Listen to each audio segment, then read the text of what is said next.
Do we Yes. have an appetite for think Will makes it sensationalism correctly. and for everything has to have entertainment value, and people no longer have an appetite to just sit and hear about issues and policy, and the media is in fact catering to our needs? It's a very interesting angle that you point out. But they can still dig for truth. If their motivation was to dig for truth, I think they could still dig for truth and make it entertaining and put a sensationalist spin on that. I think we have two problems. We have, this is becoming, you know, all Hollywood, all nonsense, and then you have campaigns and television networks working together to create a Hollywood character of a candidate that doesn't exist. Jedediah. Yes. Well, something's going on in Santa Monica, one of my favorite places in California, with respect to smoking. They had a meeting, a public meeting, and they voted the council voted in favor of an ordinance that would ban smoking for new occupants of multi-unit residences.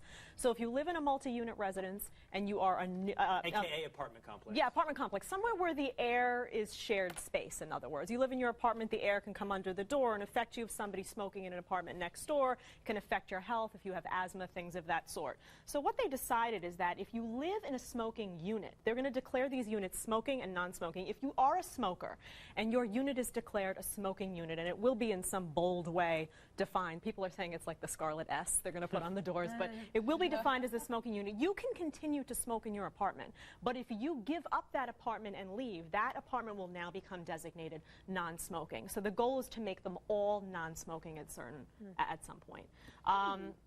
You know, I don't know how I feel about it. I have an allergy to cigarette smoke, so I have empathy for people who, when I used to go into bars and lounges and choke to death. But at the same time, I have a real problem with people who are smokers kind of feeling like they're being forced out of these buildings. The libertarian. Like, hold on, what are they going to do to make me leave? Their own home. Literally. The libertarian in you should hate this, but the person who has to pay dry cleaning bills, kind of okay with this. Oh, but Man's what home about the is his- apartment Man's owner? home is his castle. Well, they're justifying it by saying you can stay in your home, you can smoke, but if you leave and you decide to give up your apartment, now it's up to us what we can do about it. Unfortunately, what's going to happen is no one's going to think about it. If you're a non-smoker and you want a non-smoking unit, are you going to want to live next to someone who's a smoker in a smoker's unit?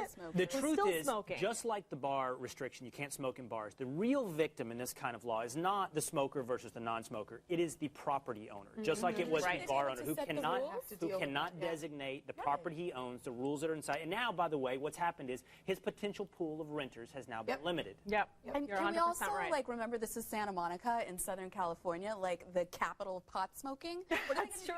And smog.